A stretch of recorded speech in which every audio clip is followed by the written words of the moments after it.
Let's take a look at a diagram of the skin. As you can see, there are three layers that we're talking about here. There is the yellow layer at the very bottom. That's the fat underneath the skin called subcutaneous fat. And though this layer has a lot to do with the overall contours of a person's face, it has absolutely nothing to do with coloration of the skin. So we're going to ignore it for this particular session. The next layer up, that thickest layer of the skin, is the dermis. And there's many important things that go on in the dermis. As you can see, there are sweat glands in there and hair follicles and sebaceous glands that make the oils for the skin and all that wonderful pink stuff that looks like pink pudding. It's anything but a pudding. It's the collagen matrix of the skin, which is incredibly strong, yet resilient and elastic and flexible and lifted and toned and stretchable and all that wonderful sexy stuff of youthful skin. Most of that comes from the collagen. How much collagen do you have and what shape is it in? But in the dermis, there is nothing to do with coloration. So we're going to ignore the dermis and go to the very top layer of the skin, which is the epidermis. And as you can see, there are two layers to the epidermis. The bottom layer is the live layer, and the very top layer is the dead layer of the skin called the stratus corneum. Now on the border between the live layer and the dermis beneath it, that wavy border, two very important things happen. The epithelial cells that fill the epithelium are born on this layer, and they migrate constantly towards the surface to push and plate and replace the dead skin that's falling off. Now also on this border, you can see that slightly larger, darker cell that are sporadically located on that wavy border. Those cells are melanocytes. And melanocytes make melanin, which is the natural pigment in our skin. Now, as you can imagine, the melanocyte is the protagonist in our story of dyspigmentation, or the discoloration, which is a melasma. Now, let's take a look at how the epithelial cells fill the epidermis. A new epithelial cell is born on the bottom. Another one's born underneath it, pushes it up. Another one underneath that one and pushes those two up, etc., etc., and you have a constant march, a flow of epithelial cells marching towards the surface. When they get to the surface, they die and they flatten out, and the skin will layer upon itself many thousands of layers thick of these dead epithelial cells, and that dead layer, the stratus corneum, is a crust that surrounds our body and offers us protection.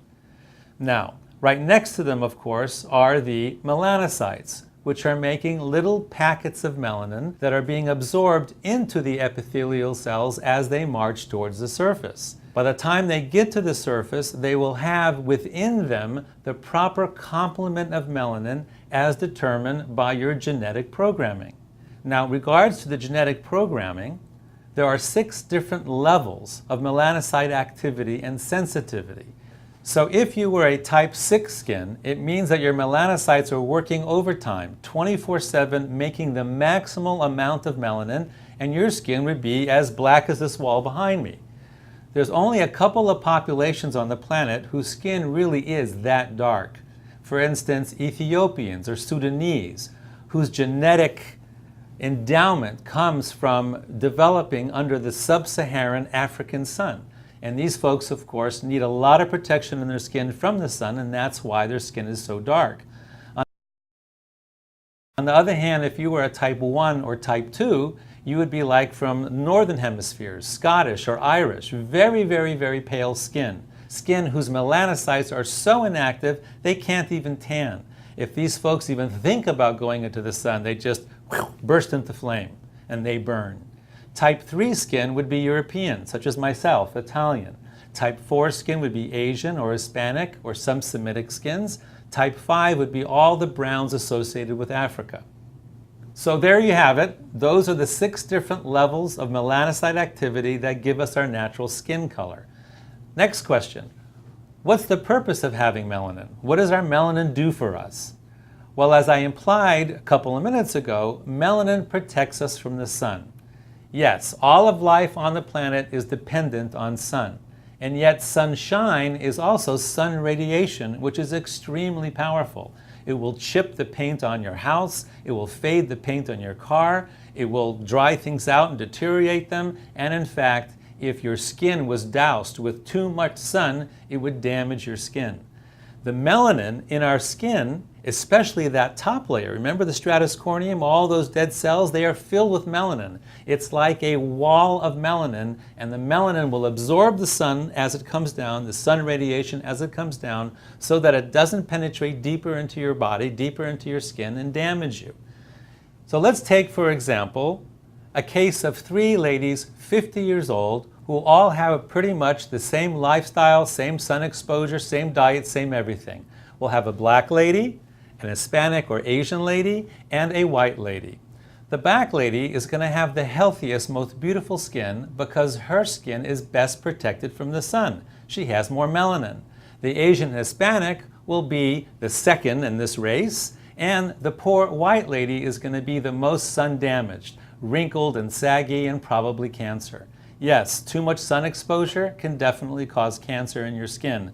So even though the issue of cancer is a separate subject matter, please understand that 80 to 90% of all skin cancers are caused by overexposure to the sun. So now we know why it's important for us to have melanin in our skin. It gives us protection from the sun. So now back to the question of melasma. Who gets melasma? Well, as we said earlier, type 1 and 2 skin, the melanocytes are so inactive, these people can't even tan. So the chances of them getting a melasma is very, very low. It's even very low for type 3 skin. It's usually with skin type 4 that we begin to see melasmas. Let me explain. As we said earlier, the higher the number of your type skin, the more sensitive your melanocytes are. So let's consider sun tanning for a moment. As we mentioned, type 1 and 2 skin, the melanocytes are so asleep, they're so unsensitive that they can't even tan. Type 3 skin, when exposed to extra sun, the melanocytes will slowly wake up and give you kind of a bronzing. Type 3 skin can rarely, if ever, tan dark. Skin type 4, however, those melanocytes are very sensitive, and when exposed to extra sun, those melanocytes wake right up and they tan deep and dark and fast. So what does melasma have to do with any of this? Once we get to skin type 4, the melanocytes are becoming so sensitive that they are in fact going to be stimulated not only by the sun, which is their purpose, but by other things too, such as hormones. So here's a lady who's now pregnant. The hormones during pregnancy are shifting in her body. It wakes up the melanocytes in the skin of her face, which are also exposed to the sun, and voila, she gets dyspigmentation, some darkness appearing, some patches appearing, which is a melasma associated with pregnancy because of the fact that her melanocytes are sensitive not only to the sun, but also to hormonal fluctuations. There are some type 4 skin whose melanocytes are so sensitive that even going on the birth control pill or ceasing to take the birth control pill or even changing brands of the birth control pill can stimulate the melanocytes to produce a hormonally stimulated melasma.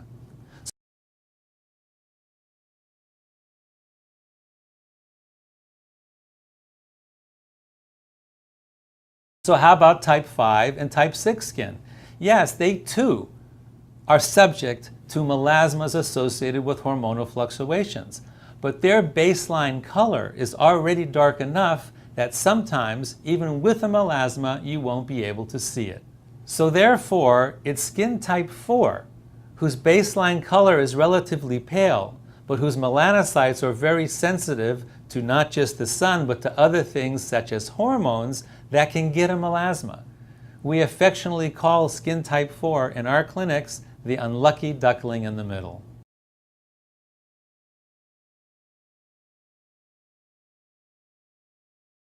There's one other possible source of dyspigmentation, of extra pigmentation, that type 4 skin is very subject to. And this is called post-inflammatory hyperpigmentation.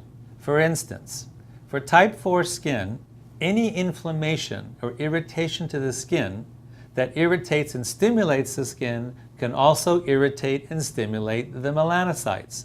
And when melanocytes get stimulated or irritated, what do? They produce melanin.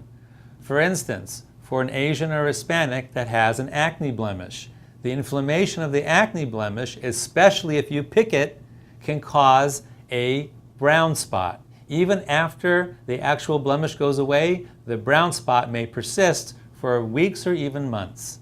This is post-inflammatory hyperpigmentation. When melasma patients come to us and they sit here at this consultation table, and I'm asking them all sorts of questions about when was the onset of the melasma, what were the conditions surrounding which the melasma showed up, what was going on in your life, was there a pregnancy, were there hormones, was there some kind of major inflammation to the skin. The reason I'm asking all those questions is because we need to distinguish whether or not the patient's melasma is a stable melasma or an unstable melasma. This is critically important, especially for the prognosis of how we need to treat that particular melasma.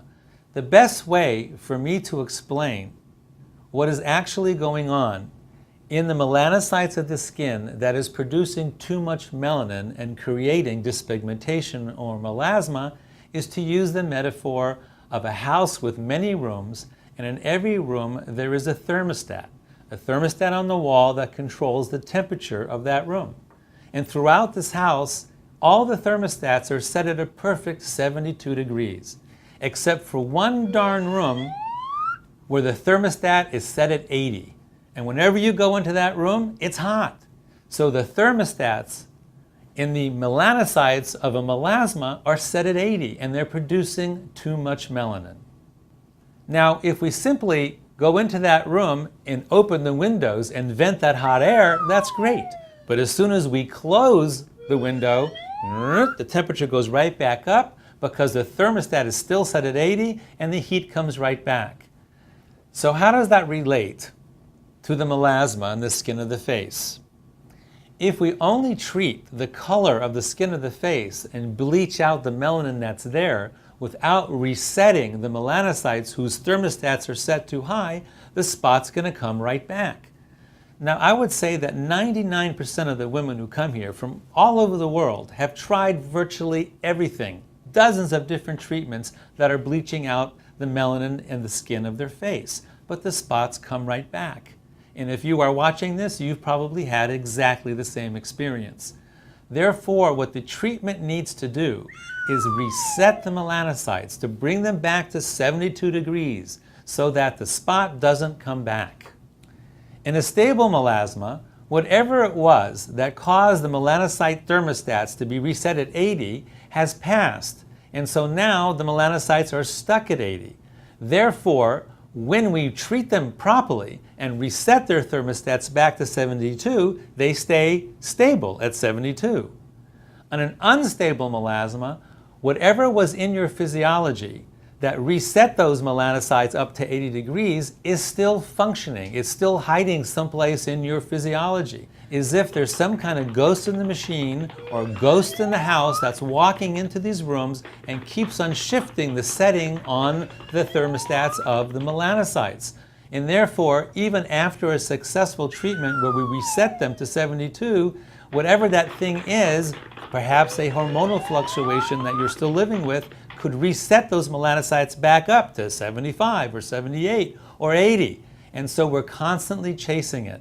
It's very difficult when you have an unstable melasma to predict exactly how long the treatments will be successful for.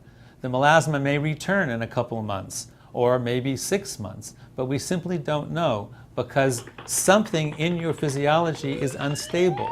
The landscape keeps on shifting. And therefore, for an unstable melasma, the treatments might have to be repeated every so often to keep your skin at the color that you wish.